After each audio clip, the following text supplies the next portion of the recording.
Thank you for joining us today here on the Small Business Sit Down for Star Fox Media. I'm joined here today with Paige McWey Acers of the San Diego Brewers Guild. Hello. Thank you for coming today and sitting down with us. Thank you for having me. And you brought us a present today. I did. And, I think it's only right that we do this live and crack into one. I agree. So let's, here's one for you. Thank you. And I'll grab one for me. One of the best noises. I know, should I do it next to the... Yeah, you should. I love it. And I hate it. That's great. So we got a coffee stout because it happens to be 10 in the morning. So, we're, it's only fitting. Drinking in style. Yeah. But, so Paige, thank you for sitting down with us. How did you get started in the beer world? When you were a kid, did you know you just wanted to get into beer? Like that was your... No, I thought that I was going to get into law. Thomas Jefferson was like someone I admired growing up. And so I wanted to go into law and fight and protect and advocate. And, not necessarily for beer. Yeah. Well, And now I'm doing that, but not from a legal standpoint. So you're still the advocate that you wanted to be. Yes. Just from a different direction. Yes. So you did you plan on going to law school? Did you go to law school? Like how far did you get into this journey? I went, I got up to be a paralegal. And so I started working in a law firm. One of my older brothers did go to law school. And he got out right during that big crash in 2008, 2009. So I saw him get out of law school with a lot of debt and no jobs. And so I'm like, oh, that's terrifying. Let's try this paralegal route to see if law is something that I really want to pursue. And so I did that through University of San Diego. And then I started working at a law firm, and I quickly learned that was not what I wanted to do. You know what? I think out of like everything you can learn in life, it's that, sometimes it's good to just try things and see if you like them, because a lot of people just go gung-ho into something thinking they're going to like it and then like go through their whole degree, like get into it and then be like, oh, I hate this. Yeah. Like this sucks. That was kind of the conversations I was having with the younger attorneys that were working at the law firm. They were like, we went to law school because we wanted to protect or advocate. And like, people don't leave those jobs. People stay in those jobs forever, and or they're really underpaid. And you have so much debt from law school that you end up working in a type of law that you don't care about, but you have bills to pay. And so it just becomes a job. And all of those things that inspired you to get into law in the first place are no longer there. It's interesting. Like, so it's like, ugh, that sounds terrible. Yeah, honestly. Like, and I've definitely had my law. I would say that I'm almost qualified to be a paralegal at this point. I've been doing contracts for companies for 10 years. Like, I ended up putting together a private placement for a company. I put together like an 80-page crazy. So for people who don't know, that's it's a long. I think mine was about 80 something pages of just legal document that basically allows a company or a private person to invest into a private company that's not publicly traded. I guess is the best way to say it. So it's like, basically it says, it's a 80-page agreement that says if you make this investment, you're an idiot. Is basically what it is. It's like, you're going to lose all your money. This is a terrible idea. You shouldn't You're taking a chance. Yeah. And it's a stupid chance. But sign here. Yeah, sign here to acknowledge that this is a stupid idea. And then you invest in it, and then, if something happens, it protects the company from getting sued. Obviously, they're trying to make money. They're not trying to lose your money. But in the case they don't, there's a lot of risk. They don't want the owners don't want the personal risk and stuff like that. So, so that was kind of my foray into law. My partner and mentor of, that 10 years was a corporate finance attorney. Okay. So obviously I did it with a little bit of help, you know, and I started with some pretty good templates that he had written in the past and everything. And, you know, so I was like learning about that stuff, and I've been basically doing contract stuff like that ever since. Yeah. I mean, it's just a weird side gig or side hobby, I guess, for my marketing career. Yeah. My Like, that's marketing and different. film career, but you know, it's kind of how that works. But yeah, Fun. yeah. How do you like contract law? You're trying to be an advocate for, like, you know, you're like, oh, I just want to help people. I want to be an advocate. And then you get into contract law. Yeah. Well, the law firm I worked for represented credit unions. So, again, this was right around the crash. So the credit unions, like litigation side, were, you know, reclaiming debt and credit card debt and taking things away. And I was like, oh, this is like the exact opposite of helping people. I'm advocating for the people that are, you know. So I was like, that really doesn't make me feel good. Yeah. So no longer the little guy, you're advocating for the big guy. So that's, you know. Yeah. Just the business side. And that wasn't something I was passionate about.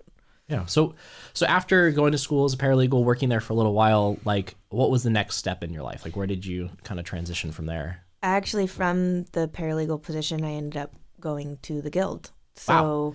Direct. Yeah, very direct. Yeah. Yeah. So, did you? I mean, because right now you're the president of the guild, executive director. Executive director. Yeah. And so I'm So I'm assuming like the that you didn't. consistent person there, Right. because the officers Yes. and directors change every year. Right. So Very the often. actual boots on the ground, like, Yes. you know, running the organization day to day. Yeah. So I'm guessing you didn't go from paralegal to executive director, or was that? No, I didn't. So I, at the law firm, I had decided that I didn't want to pursue law school, and I had become the office manager. So I was doing paralegal work, but then also managing the office and doing all the billing, and again, kind of like the boots on the ground type of making sure things were running smoothly for all of the attorneys and other paralegals and whatnot.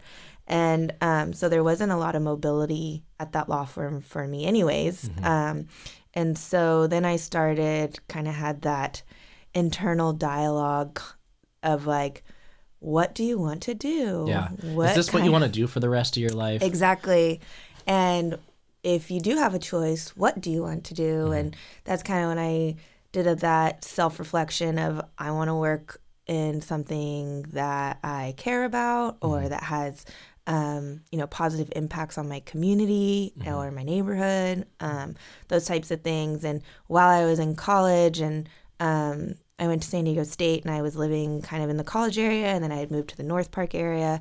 And so that was like craft beer is like a big booming aspect of those neighborhoods. Absolutely. And I was working at a farm to table restaurant that, did all local food, local beer, local wine, all of that. That's awesome. And so I'm like, hey, this is pretty rad. Like, North Park's pretty good for like the dining experience. They have a lot of really good stuff out there. Yes, amazing. And so through that, like, we did like beer dinners, and and this is when San Diego probably had like 15 breweries or 20 breweries, like a very small amount. But the brewers were coming in, and we had these connections, or they would bring us on brewery tours, and we got to see this back. And I'm like, this is super cool. And then they do, events or fundraisers and stuff like that. And for,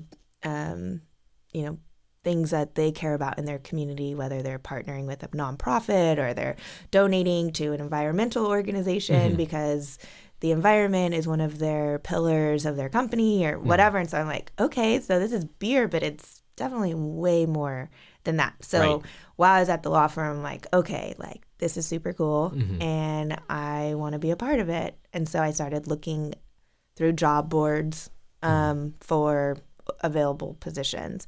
And I found one through Carl Strauss, and it was a administrative assistant / guild administrator. And I had known, because of that restaurant, I had known a little bit about what the guild was, so that was helpful, because I was like, oh, that's cool. That means I would get to work with every brewery. And so I went through and got the job, and that was 7.5 years ago. I feel like Carl Strauss is one of the older breweries here. They are the oldest. Okay, I was thinking, the pioneer. I know. I went to school. I went to USD, and I feel like we were like, had a partnership or something with Karl Strauss. They had some sort of like arrangement where they'd always it was always the beer that they would bring to all the events and stuff. It was pretty cool. But so I got to learn a little bit about them, but I'm not a at that point I hadn't really begun my journey into loving beer. Like I liked beer of course at the time, but it wasn't like a passion. Whereas right now I'd say beer is probably a passion of mine. So and Karl Strauss is one of the OGs, I guess. Yeah. So that's pretty cool. And I mean, so I guess so you're working. You said you worked administratively through Karl Strauss, and then basically found out about the Brewers Guild and kind of moved over. Yeah, and because transitioned. At the time, the president of Karl Strauss was on the board of directors, and the president of the San Diego Brewers Guild was a brewer at Karl Strauss. And so the board kind of were like, oh, there's two people who are on the board who are at Karl. Karl has some extra desk space and needs, this person has the skill set to kind of organize us, basically. Yeah. Because they were all, as a nonprofit, all volunteer-driven organization, like, people were in and out. There wasn't any consistency. Like files were just being transferred, and it was a little bit of a mess. Yeah. So that happens. Yeah. So I mean, was there any kind of concerns from the other breweries that like there was going to be any favoritism or anything like that with having the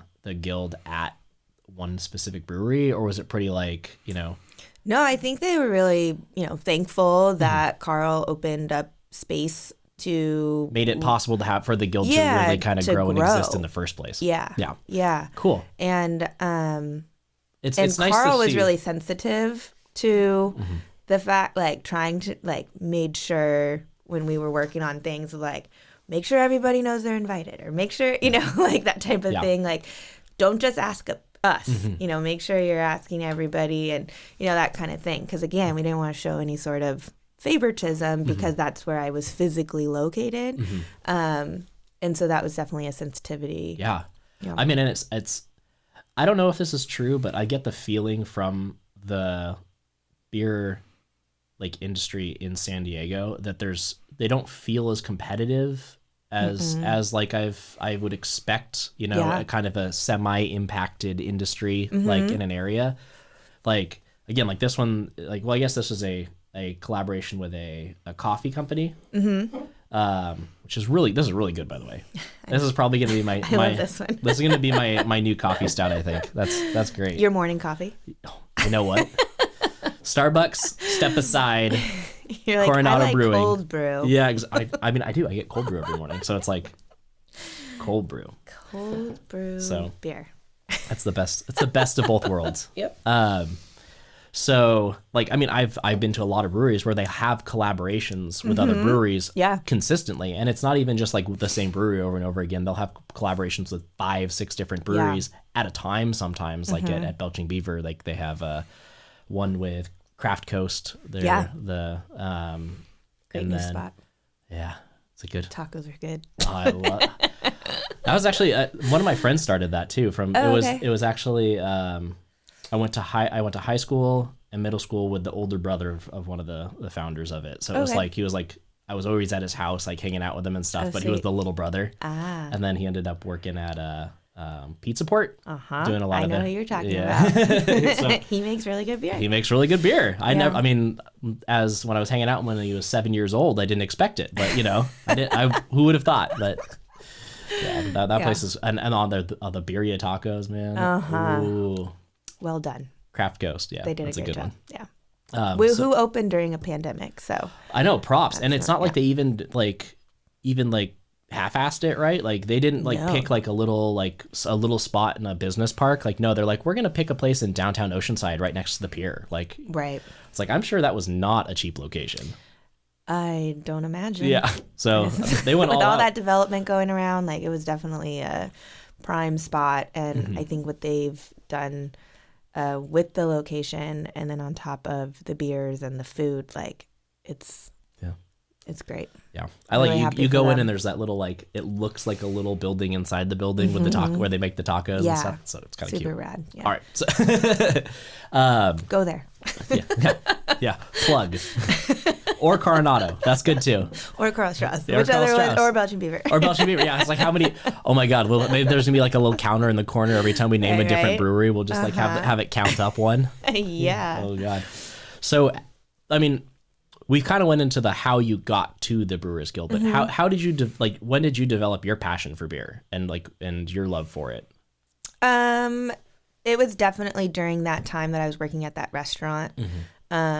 They're no longer there, but they were one of the first farm to table restaurants that really brought that scene into North Park. And so it was just a hyper local, community driven restaurant that I was just kind of inspired by and kind of went there and never left. I was like, you need to hire me. Yeah. And so I worked there for a while, and it was really during that time when, I saw the passion of the bartender and the beer buyer, like trying, educating us as staff on how to speak about the beer and how to taste the beer, and bringing in the brewers to talk to us about whatever was coming out or what was on our tap list. And I'm like, that's where the passion came from. It didn't really come from, because I don't brew, so I don't do that. Oh. I know. I was gonna put that out right now. I'm not a chemist. I am not a scientist. Like the passion for me is definitely the more people side, the community side, the neighborhood side, the local side. Well, I think, and if you think about like beer, almost kind of like a mixture between like art and science, like, you can appreciate art without being an artist. Yes. Because it's not everyone that can, be Picasso, but, You'd be like, oh, that. But there's a lot of people that can appreciate Picasso. Yes. So, I mean, I could see that being a thing. And yeah, I've actually tried to brew stuff before. I had so I made mead. Okay. Mead is what I started with because I thought it would be, it's only like 3 ingredients, which is kind of convenient, I guess. It's honey, water, and yeast. That's it. And you literally just put it in the thing and just let it go. So, I mean, it was okay. It was fine.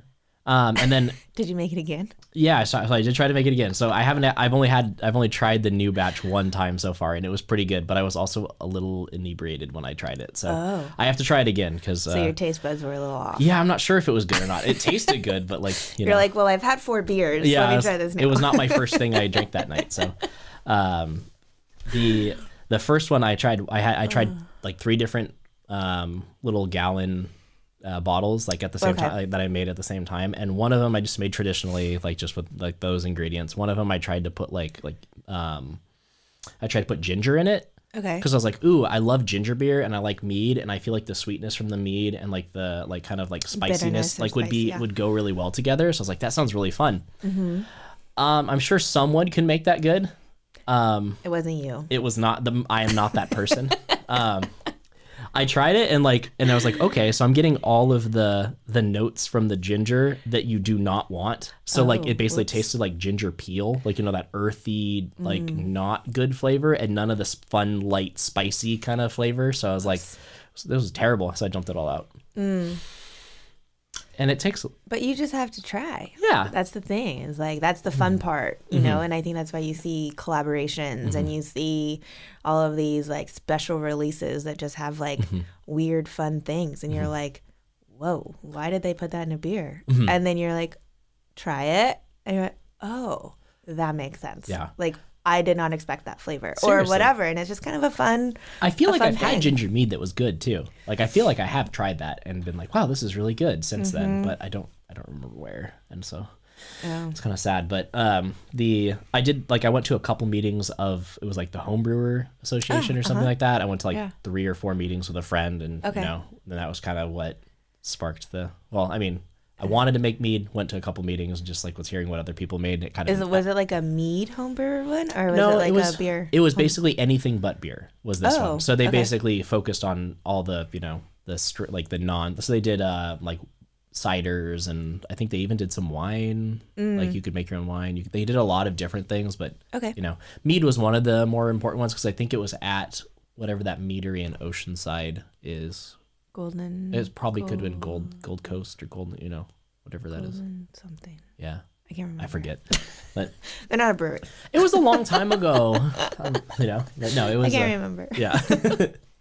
Yeah, it's like they're not beer. They're not part of our association. Yeah, I don't know everyone. So cool. So like you basically you worked at that restaurant, and like I guess it probably has to do with the fact that they gave beer kind of the respect of the craft, and so you kind of got that appreciation for it where you're like, oh, like this is more than just a beverage that is because growing up, like my parents would drink beer, but it wasn't something that my dad or my mom sat around and talked about. Yeah. It would just seem like it was, I don't know, an amber or something, in a brown bottle. Yeah. Like it was, and then I remember hearing the word on vacation every so often, and my dad saying something about a microbrew or something, and I was kind of like, what? But it still wasn't something that he sought out or whatever. So it wasn't something that I ever really grew up. I'm sure my kids are going to be like, oh yeah, mom and dad really like craft beer and we're at another brewery or whatever. Shocker. Yeah. That'll be the weekend, the standard weekend thing that they remember going to every week. Yeah. Yeah. Oh, a lot of them are family friendly. Honestly, like it could be worse. I think that's a good place to grow up. Honestly, the craft brew scene, like bars and breweries have a completely different scene. So for people who don't go to breweries a lot, like, what's the atmosphere at at a brewery compared to like a bar? Well, I mean, I think the biggest thing is that breweries, because of the type of licensing they have, you are allowed to have kids there. So that's more the family friendly. atmosphere is very different Yeah. from 21 and up and being family friendly. And some of the breweries are not as family friendly because that doesn't fit what they want for their business or for their clientele. But for the most part, it's nice, I think, to be able to go to a space and there's activities for the kids and they're outdoors, and it's kind of that like neighborhood watering hole type of thing, where I don't feel like growing up that there were a lot of opportunities outside of like Chuck E. Cheese or like the sports that we played as kids, or where families got together in a single space and kind of like were drawn to gather. It's a good point. So yeah, I mean, because you definitely see like a lot of families meeting up and they both bring the kids and they have, pre-COVID. Of course. You get the big old groups of people having a good time, and it's like, but it's all like light fun, not as many like hammered, like annoying, like the annoying drunk people. Well, when the families are going, they're going during like the hours that the kids are awake, So That makes sense. It's and the people who don't have kids, if that brewery is open later, then that's when they're going, you know? So there may be a little bit of overlap, but I think that guests kind of know if there's when the kids are going to be there or not. It like self splits, Yeah. like it almost is like Yeah. self managed. Yeah. So interesting. So how did you go from doing administrative kind of things for the guild up to running the day-to-day operations? Yeah, so we just grew. I mean, the industry grew really quickly. Dramatically. And so the demand grew of the association just as quickly. Our membership was doubled, and we started doing more events, which takes a lot of time to plan and organize and coordinate. And so when I first started, we had San Diego Beer Week, which is in the fall, and a kickoff festival, which is the first Saturday of Beer Week. And that was the only event on the calendar. And now we have a spring festival in North County. We do an annual golf tournament. We do San Diego Beer Week with an opening and closing event. We do monthly educational events for our members. And then we're doing like virtual type of events. So it was really just the demand of the position that kind of grew from, can you get us organized, to like, oh, can you run us? Yeah. It's funny. Sometimes time does that, right? It's like as things expand, it's like, hey, like you're the only one that knows how everything works because you've been here since the beginning. So help. No. Yeah, please stick around. So could you tell me a little bit about the guild as it is now with like, like is what the kind of day to day is like, how many breweries there are, like all that kind of, the fun stuff. As a trade organization, our biggest thing is like trying to bring people together, communicate. And with COVID this year, we've had to cancel all of our events, make everything virtual, which has been challenging because I think people are kind of like virtual meetinged and webinared out. So, attendance isn't as high for those types of things. But we have about 125 brewing companies as members that represent over 170 different physical locations, because there's multiple breweries that have multiple locations. And then on top of that, we have affiliate members, which are trade or service providers. So that could be, a raw ingredient supplier to insurance to legal, like anybody who kind of wants to have craft breweries as a client or provide some. So that's an option, like for like a company that is not a brewery but wants to work with breweries. They can join the association and attend events. And attend like member events. So, we try to, again, pre-COVID, we were getting our whole membership together at least 3 to 4 times a year outside of those large events where, we would talk about what the association is doing, usually have some sort of special speaker come in, and then a lot of it was just networking.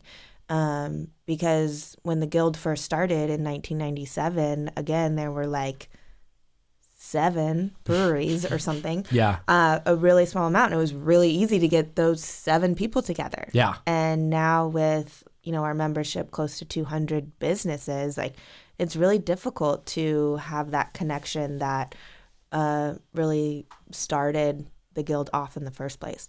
So we've been trying to figure out ways to continue to foster that, because it's been something that we've been able to provide the community for the last 23 years. Yeah. I think that's the math. God. Yeah. I think it checks out. Yeah, I think so. I was trying to go, I was like, oh, God, it's been 23 years since 1997. Yeah. Huh. Cool. That's wild. Great. Well. I know. So, and how is your I don't know, passion, I guess, for beer kind of evolved since taking over the Brewers Guild? Has it given you more opportunities? Do you get to because you get to go to all these events and you get to try all the beers? Yeah, that's something through the membership and through these different events, like trying out different collaborations or learning about different breweries outside of San Diego that are popping up, and trying different styles.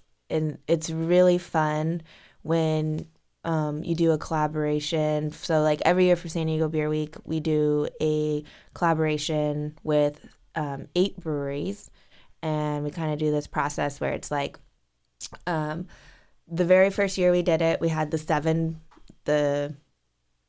8 breweries that were members in 1997 come together, create a recipe, do this collaboration beer, and then it was Capital of Craft IPA.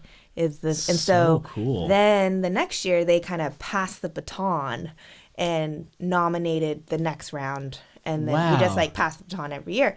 So like this year, because we aren't getting together at all, we did get together under, COVID precautions and all of that, and brewed the beer with the collaboration team. And it was really rad because we saw, this very established brewery and like well-respected brewer in the industry, hanging out with someone that he would have never met before, really.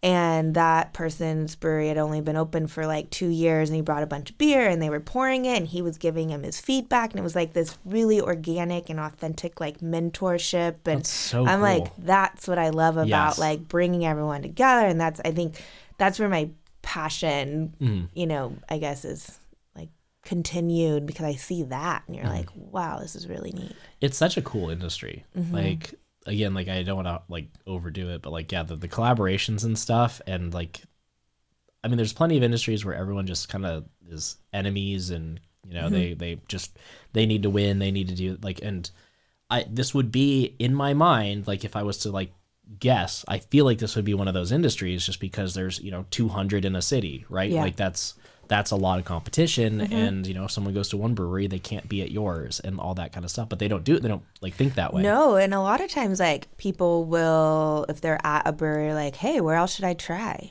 And that brewery staff member or brewery owner or brewer will be like, oh, you need to try this one. This one's right down the street. Like, tell them how to get there. Sometimes and blah, blah, blah. they do that to me without even like me asking them. Like they'll just be like, oh, have you tried this place? Have you tried this place? And because they just love the craft as well. Right. It's so cool. It's kind of like how you were talking about earlier. There's just the appreciation for the artisanship of craft beer. So it's not, maybe that's why there isn't as much competition, because the craft beer consumer understands and acknowledges and wants to try everything, and find new things. And they always know they're going to get special releases or whatever it is. And so it's kind of like, well, there's no competition there if you're going to get special releases that you can't get at my spot or whatever. I think the consumer is a little bit different than your typical, what they're looking for is a little bit different. Definitely. Because I guess there are people who have their their go-to spot. Yeah. But, beer lovers kind of like to try a little bit of everything. I feel like they like to have, different ones that they go to and try everything. And, I think that's why like beer festivals are popular. Oh, they're so fun. Because you got, oh, cool, I got 60 breweries in one spot and you just get to do little samples and walk around. I know. But it's good marketing for the breweries because then they get their brand out there. But a lot of times, like, people are like, oh, I've never heard of that place.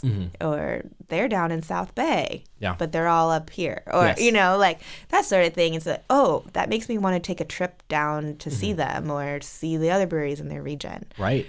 So...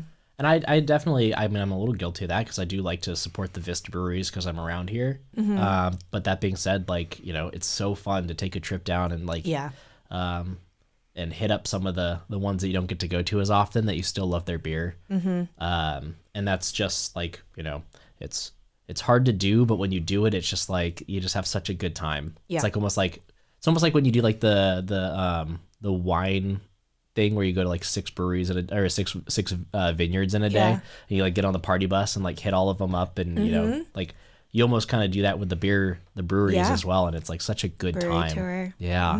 It's so much fun. It's fun, and I think there's just something kind of special about getting something from the source. Like really understanding the like ethos of that company when you're inside of their establishment. And as a brewery, like, there's a lot of equipment, there's a lot of noises, there's a lot of smells. But then, the front line for that brewery is the tasting room staff. And so I think that a lot of breweries put a lot of, emphasis on training those people because those are their brand ambassadors. So that's the connection to the consumer. And so when you go in there and they're hanging out with you and they're talking about other places, like, you're like, oh, you can relate to them, and you just kind of get a feel for that company a little bit more. I mean, I know I've been swayed, by going into a place, whether it's in San Diego or, outside of San Diego. And I've, tried to find breweries when I travel a little bit, and like go in, you're like, oh, this beer is like good. It could be better, but like this place is awesome. And I love these people. And, isn't it great?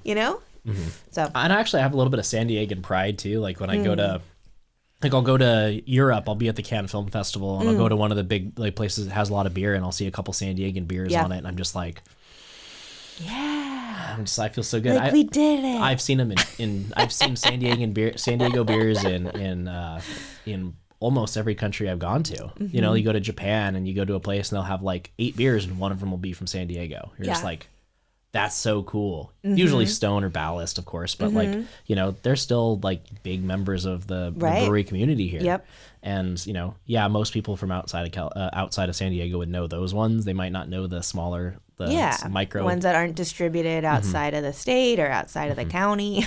Yeah, and some of the snobs, the local snobs will be like, no, you gotta try the little ones, right? Yeah. Like, but those nanos. Yeah, the 1 barrel system. Yeah, so yeah, we don't want to get too beer hipster, right? Like, yeah, no, snobby.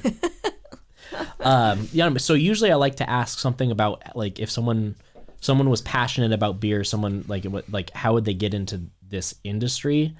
I'm not sure like if that really applies to this one, because it's hard to get into the brewers, like a trade association industry, I guess, you know what I mean, kind of thing. Yeah, but I think that there's ways for people to get involved in the beer community. Yeah, and how that's a great way to use that. And that can be, as a consumer, I think we consider consumers a part of the community. Fans are what keep these small businesses alive. So whether they want to work in the community versus just be a part of it, are kind of two different things. But I think they're both things that are easily necessary and easily accessible. Yeah. Like breweries need tasting room staff, and they need people to be passionate about their beer to talk to their fans and that sort of thing. And especially right now, I feel like being a big fan of some of the smaller breweries and trying to buy stuff from them right now when they're closed, they can't have their tasting rooms open, is probably one of the most important times to be a beer fan. Yes. And to support the industry here. Yeah. I mean, a lot of the breweries, unfortunately, are like down to their skeleton crew just to, make sure that they can make their beer, package their beer. And a lot of times with these really small breweries, those are all the same people.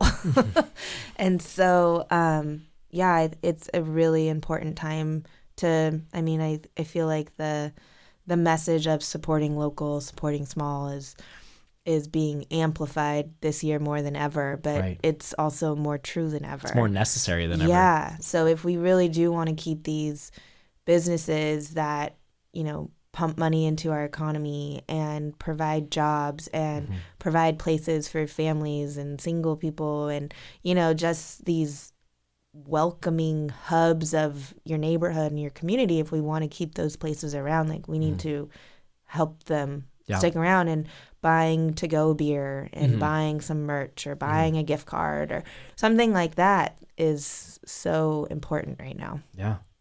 Well, so if someone wanted to, maybe find out about different events that you're putting on, whether they're virtual or eventually in person again. Yes. How could they find you? How could they find out more about the beer community? How could they get involved? Yep, we have a website, sdbeer.com, so pretty easy. Yeah. And that has a full event calendar, and we also have our breweries post events on there, and special releases, those types of things. We actually recently added a job board on the website. So if someone does want to get in the industry. And there are people hiring right now. Yeah. So it's there's opportunities out there to support as a fan or as somebody wanting to get in. But then we're also on Instagram at SD Brewers, Twitter, SD Brewers, and then Facebook, SD Brewers Guild. So most active on Instagram.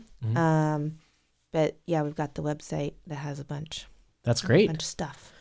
Well, Paige, thank you so much for sitting down with us today and answering all these fantastic questions for our viewers. And make sure to support the local brewers industry and the local beer industry, and support these local breweries.